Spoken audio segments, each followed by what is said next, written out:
السلام علیکم، میں ہوں ارم خلیل گادی اور میرا area of specialisation educational psychology ہے۔ ویئرز آج اس ویڈیو میں ہم لوگ بات کریں گے ان ماڈرن اور انوویٹیو میتھڈس کے بارے میں جو آج کل پوری دنیا میں استعمال ہو رہے ہیں، اور ہم بھی ان میتھڈس کو یوز کر کے اپنے ٹیچنگ لرننگ پروسیس کو اور زیادہ بہتر بنا سکتے ہیں۔ ویئرز بہت سارے میتھڈز جن کے بارے میں آپ لوگ آلریڈی جانتے ہوں گے، بہت سارے ٹیچرز ان میتھڈس کو اپنے کلاس روم میں یوز کر رہی ہوں گی۔ ان میں لیکچر میتھڈ جو ہے وہ سب سے زیادہ بورنگ میتھڈ آج کل تصور کیا جاتا ہے۔ اب ضرورت اس امر کی ہے کہ جیسے جیسے وقت بڑھ رہا ہے، ہمیں اپنے وقت جتنی تیزی سے گزر رہا ہے اور جتنا ماڈرن ہو رہا ہے، ہمیں اپنے میتھڈس کو بھی تھوڑا ماڈرنائز کرنا ہوگا تاکہ ہم آج کے جو بچے کی جو لرننگ پروسیس ہے اس کو بہتر بنا سکیں، ان کی اسکلز کو شارپ کر سکیں، صرف میمورائزیشن پر زور نہ دیں بلکہ ان کی لائف لرننگ اسکلز جو ہیں، لائف سے ریلیٹڈ اسکلز جو ہیں، ہم ان کو شارپ کر سکیں۔ تو وہ کون سے میتھڈز ہیں جنہیں یوز کر کے ہم ان کی اسکلز کو شارپ کر سکتے ہیں، آج ہم ان کو ڈسکس کرتے ہیں۔ سب سے پہلا میتھڈ جو آج کل پوری دنیا میں بہت زیادہ فیمس ہو رہا ہے وہ فلپڈ کلاس روم میتھڈ ہے۔ اس میں کیا ہوتا ہے کہ بچے کو ریکارڈڈ لیکچر جو ہے وہ دے دیا جاتا ہے گھر میں سننے کے لیے۔ بچہ 2-3 دفعہ اس لیکچر کو سنتا ہے اور پھر اس کے بارے میں جو اس کی کوشچننگ ہوتی ہے وہ آ کے پھر اسکول میں اپنی ٹیچر سے وہ کوشچننگ کرتا ہے اور اپنی کیوریسٹی کو، اپنی جو اس نے لرننگ جو وہاں پہ اپنے گھر میں کی ہے اس سے پھر وہ اپنی ٹیچر سے آ کے جب کوشچننگ کرتا ہے تو پھر اس کی لرننگ زیادہ بہتر ہوتی ہے۔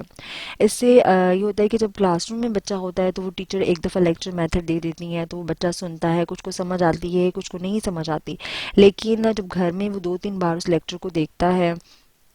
اور پھر جب اس کی انڈرسٹینڈنگ ہونا شروع ہوتی ہے تو پھر اس کے اندر اس کی کوشچننگ میں بھی اضافہ ہوتا ہے۔ اور آپ کو پتہ ہے کہ جو کوشچننگ کرنا ہے وہ ایک ہاف لرننگ ہے، اور ہاف لرننگ اس کو اس وقت ہی ہو جاتی ہے جب وہ اس کے اندر کیوریسٹی ڈیولپ ہوتی ہے کہ میں نے اپنی ٹیچر سے یہ کوشچن پوچھنا ہے، اور وہ اس کو لکھ کر لے کر آتا ہے۔ اس میں کیا ہوتا ہے کہ ٹیچر ایک فیسیلیٹیٹر ہوتا ہے اور اپنے جو ریکارڈڈ لیکچرز کو جو وہ بچوں کو دیتا ہے تو ان کو پھر وہ فیسیلیٹیٹ کرتا ہے اور ان کے آنسر کرتا ہے۔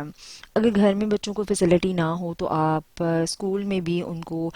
کمپیوٹرز پہ، لیپ ٹاپس پہ لیکچر کو دیکھنے کے لیے دے سکتے ہیں۔ یہ میتھڈ ہم تقریباً تمام سبجیکٹس کے لیے یوز کر سکتے ہیں۔ گریڈ 2 سے آنورڈ کی بہت زیادہ استعمال ہو رہا ہے، تو آپ بھی اس میتھڈ کو ضرور کوشش کریں کہ اپنے کسی نہ کسی لیکچر کے اندر اسے یوز کریں۔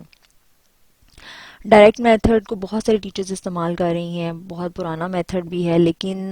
میں نے یہ میتھڈ اس لیے اس میں انکلیوڈ کیا ہے کہ ہمارے ہاں پر انگلش کو اس میتھڈ سے نہیں پڑھایا جاتا ہے۔ انگلش کے لیے عام طور پر ہم لوگ گرامر ٹرانسلیشن میتھڈ یوز کرتے ہیں، جو میرے خیال سے بالکل یوز نہیں کرنا چاہیے۔ اس سے کیا ہوتا ہے کہ بچہ وہ الفاظ معنی میں، اردو ترجمے میں پھنسا رہتا ہے اور اس کی انگلش جو لینگویج ہے وہ اتنی زیادہ ڈیولپ نہیں ہو سکتی جتنی ہونی چاہیے۔ اس لیے یہ ایک لینگویج ہے، اسے ہمیں لینگویج کی طرح پڑھانا چاہیے، نہ کہ اس کے کی ٹرانسلیشن اور میننگز کی طرف چلے جانا چاہیے۔ جب بھی آپ بچوں کو انگلش پڑھائیں تو اس میتھڈ کو ضرور یوز کریں۔ اس میں چیزوں کو آپ انگلش میں ہی ایکسپلین کرنے کی کوشش کریں، انگلش میں ہی بتائیں، بجائے اس کے کہ آپ اس کی اردو میں آ جائیں۔ اس طرح سے بچے بھی پھر اردو میں پھنسے رہتے ہیں اور ان کی وکیبلری بہت کم ہوتی ہے اور وہ پھر ٹھیک طریقے سے لینگویج کو گراسپ نہیں کر سکتے۔ اچھا، اس کے بعد ایک پی بی ایل میتھڈ جو بہت زیادہ فیمس آج کل ہو رہا ہے۔ پی بی ایل میتھڈ کو اس لیے زیادہ پسند کیا جاتا ہے کہ یہ لرننگ بائی ڈوئنگ میتھڈ ہے۔ اس میں کیا کیا جاتا ہے کہ بچے کو ایک ٹاسک اسائن کر دیا جاتا ہے کہ آپ نے اس کے بارے میں کوئی پروجیکٹ بنا کے لے کے آنا ہے۔ جیسے فار ایگزامپل سائنس کا اگر کوئی سبجیکٹ ہے، سائنس کے چھوٹے بچوں سے گریڈ 2 سے ہم دیکھتے ہیں، ہم نے بچوں کو اگر ایک پروجیکٹ دیا ہے لائک بیلنس ڈائٹ پہ، اگر ہم نے ان کو ایک پروجیکٹ دیا ہے تو بجائے اس کے کہ جب ہم ان کو پڑھائیں کہ بیلنس ڈائٹ ایسی ہوتی ہے، ہمیں یہ چیز زیادہ کوانٹٹی میں کھانی چاہیے، یہ نیوٹریشن زیادہ کھانے چاہیے، یہ کم کھانے چاہیے، ہم بچے کو بتائیں، لیکچر دیں۔ اس سے بہتر یہ ہے کہ ہم اس کو ایک پروجیکٹ بنانے کے لیے دے دیں جس میں وہ پروجیکٹ بنائے، جب وہ چیزوں کو وہاں پہ رکھے گا، وہ وہاں لکھے گا یا وہاں پہ پلیس کرے گا یا پکچرز لگائے گا، تو اس سے بچے کی لرننگ بہت اچھی ہوتی ہے اور اس میتھڈ کو یوز کیا جاتا ہے۔ اور پھر یہ ہوتا ہے کہ اس کے ذہن میں ایک میمورائزیشن نہیں ہوتی کہ مجھے فروٹس کھانے ہیں یا مجھے ویجیٹیبلس کھانی ہے یا مجھے اپنی ڈائٹ کے اندر جنک فوڈ نہیں کھانے ہیں، تو اس کے اندر صرف میمورائزیشن نہیں ہوگی بلکہ ریئل ورلڈ کے ساتھ اس کی اٹیچمنٹ ہوگی اور اس کی لرننگ بہت زیادہ بہتر ہوگی۔ اس میتھڈ کو بھی ہم سائنس میں، انگلش میں، میتھس میں، اردو میں ہم یوز کر سکتے ہیں. اردو میں بھی ہم اس کو کوئی پروجیکٹ بنانے کے لیے دے سکتے ہیں، لائک کوئی بھی پریزنٹیشن دے سکتے ہیں اس کو کرنے کے لیے. اس سے کیا ہوتا ہے کہ بچہ پھر اس چیز کے بارے میں دوسروں سے پوچھتا ہے کہ بھی مجھے، اگر اپنی ماں سے پوچھتا ہے، باپ سے پوچھتا ہے، یا اپنی جو اس کو جو بھی پڑھا رہی ہیں، اس کی ٹیوشن ٹیچر ہیں، اس کی کوئی سر ہیں، یا جس سے بھی اس کا لنک ہے، جس سے وہ پوچھتا ہے، کوشچننگ کرتا ہے، پھر وہ اس چیز کے بارے میں انفارمیشن کو اکٹھا کرتا ہے اور پھر اس کو ریلیٹ کرتا ہے، اور اس طرح سے اس کی لرننگ زیادہ انہینس ہوتی ہے، اس کی اسکلز زیادہ شارپ ہوتی ہیں بنسبت کہ لیکچر میتھڈ یا کوئی اور میتھڈ ہم یوز کریں. اس کے علاوہ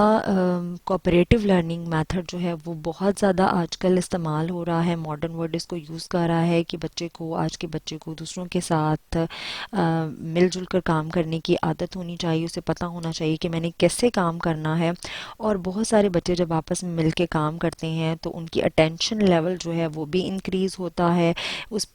جو بھی ان کو ایکٹیویٹی ملی ہوئی ہے اس کے اندر ان کی انوالومنٹ بہت زیادہ ہوتی ہے. اس میں کیا آپ انگلش کے اندر، جیسے انگلش کا اگر آپ ان کو کوئی لیسن پڑھا رہے ہیں، آپ نے پڑھا دی ہے، ریڈنگ کروا دی ہے، اس کے بعد آپ بچوں کو کوئی بھی ایکٹیویٹی اس میں دے سکتے ہیں کہ بھی آپ نے اس کے اندر سے ایک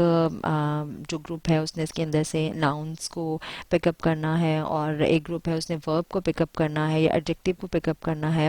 تو اس طرح سے وہ مل کے جب اس پہ کام کرتے ہیں تو ان کی لرننگ زیادہ اچھی ہوتی ہے. اسی طرح سے اگر اردو کا آپ کروا رہے ہیں تو آپ جملے جیسے ہم بنانے کے لیے بچوں کو دیتے ہیں تو آپ ایک گروپ کو بتا دیں کہ بھی آپ نے ان ورڈز کے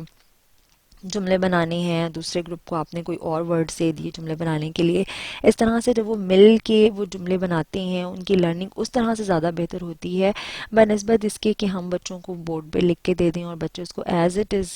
جو ہے وہ کاپی کر لیں اور پھر اس کو ایز اٹ از یاد کر لیں، جس میں ان کی لرننگ کہیں پہ نہیں ہوتی، صرف اور صرف میمورائزیشن اور بورنگ بچوں کے لیے ہوتا ہے. اور اس طرح سے بچے زیادہ اٹینٹیو ہوتے ہیں، انہیں لگتا ہے کہ ہمیں بھی کھیلنے کے لیے یا ہمیں باتیں کرنے کے لیے ایک جو ہے وہ موقع مل گیا ہے. لیکن اس کے اندر بھی جب آپ ایک پراپر طریقے سے اس کو مینیج کرتی ہیں تو آپ کو بہت اچھے رزلٹ آتے ہیں. پرابلم بیس لرننگ کو عام طور پہ میتھس اور سائنس کے لیے یوز کیا جاتا ہے. اس میں یہ کہ بچے کو بجائے کہ پورا کا پورا آپ سلوشن بتا دیں، آپ اس کو ایک کوشچن مطلب اس کو اسائن کر دیں، ایک پرابلم اس کو اسائن کر دیں. یا سائنس سبجیکٹ ہے اس میں آپ اس کو کوئی ایک جو ہے وہ پرابلم اسائن کر دیں، لائک ہم آلودگی کو کیسے کم کر سکتے ہیں. یہ چیزیں آلریڈی بکس میں موجود ہیں لیکن اس کو صرف پڑھنے سے یا اس کو میمورائز کرنے سے ان کی سکلز اتنی ڈیولپ نہیں ہوتی، ان کی تھنکنگ سکلز اتنی ڈیولپ نہیں ہوتی. ہم انہیں اگر سائنس کا کوئی سبجیکٹ ہے، اگر اس کا کوئی مطلب جیسے میں نے آپ کو بھی بتایا کہ ہم آلودگی کو کیسے کم کر سکتے ہیں، آپ کا کیا خیال ہے، آپ بتائیں، آپ اس کے بارے میں سوچیں، تو وہ بچہ سوچتا ہے، ارد گرد سے پوچھتا ہے، اور پھر اس کو اس کوئی ریئل ورڈ کے ساتھ اس کی اٹیچمنٹ، وہ سوچتا ہے کہ ہاں ہم کیسے کم کر سکتے ہیں، ہم کیا کیا کام کر سکتے ہیں. تو وہ بچہ اپنی تھنکنگ سے سوچتا ہے بجائے اس کے کہ اس مٹیریل کو ایز اٹ از وہ گراسپ کر لے، اور اس طرح اس کی جو لرننگ ہے وہ بہت اچھی ہوتی ہے. تھنکنگ بیس لرننگ بھی پرابلم بیس لرننگ کی طرح ہے کہ ہم ان بچوں کو سوچنے کے لیے دیں، ہم انہیں کہیں کہ ہاں آپ اس کو سوچیں. یہ بھی ایک جو ہے وہ لرننگ پروسیس ہے بیونڈ میمورائزیشن، کہ وہ چیزوں کو میمورائز کرنے کے بجائے خود سوچے. ٹھیک ہے. یہ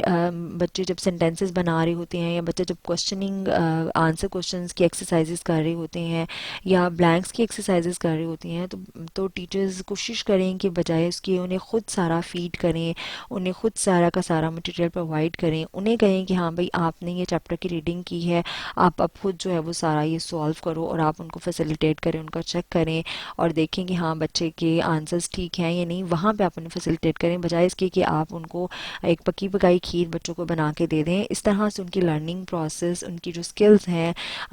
وہ جو ہیں وہ ٹھیک طریقے سے ڈیولپ نہیں ہوتی ہیں. لاسٹ میں نے گیمیفیکیشن میتھڈ کو یہاں پہ رکھا ہے جو آج کل پوری دنیا یوز کر رہی ہے. بہت ساری ایپس، اب ایجوکیشنل ایپس بن گئی ہیں، بہت ساری ایجوکیشنل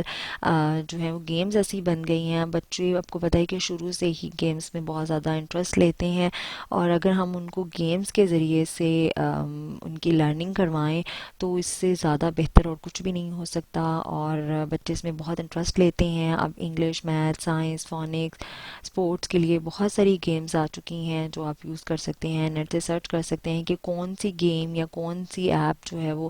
آپ کے سبجیکٹ کو سوٹ کرتی ہے. جیسے چھوٹے بچوں کے لیے اب میتھس کی بہت ساری ایپس آ چکی ہیں, ریڈنگ کے لیے بہت ساری ایپس آ چکی ہیں, اور ہم وہاں سے ان ایپس کو یوز کر سکتے ہیں, وہاں سے ہم ان ویڈیوز کو یوز کر سکتے ہیں, اور اسکول میں ہم ان کو دے سکتے ہیں کہ ہاں یہ وہ ان چیزوں کو یوز کریں, یا گھر میں ہم ان کو ٹاسک دے سکتے ہیں کہ وہ گیم کے ذریعے سے لرننگ کریں. تو آئی تھنک اب ٹیچرز کو ان چیزوں کو سمجھنا چاہیے کہ اب دور بہت آگے چلا گیا ہے, لیکچرز سے بہت آگے چلا گیا ہے, اور ہمیں اپنے بچوں کو فیسیلیٹیٹ کرنا ہے, ان کی تھنکنگ کو, تھنکنگ سکلز کو ہم نے امپروو کرنا ہے, شارپ کرنا ہے, ان کے اندر کریٹیکل تھنکنگ کو پیدا کرنا ہے, تاکہ وہ ریئل لائف کے اندر اپنی جو اس ایجوکیشن کو یوز کر سکیں, نہ کہ صرف اور صرف میمورائز کر سکیں ہر چیز کو. آئی ہوپ کہ آپ لوگ ان میتھڈس کو یوز کریں گے, اور جو ہے وہ مجھے ضرور فیڈ بیک دیجیے گا کہ آپ لوگوں کو یہ میتھڈس کیسے لگیں. انشاءاللہ پھر کسی نیکسٹ ویڈیو کے ساتھ میں آپ لوگوں کی خدمت میں حاضر ہوں گی. اللہ حافظ.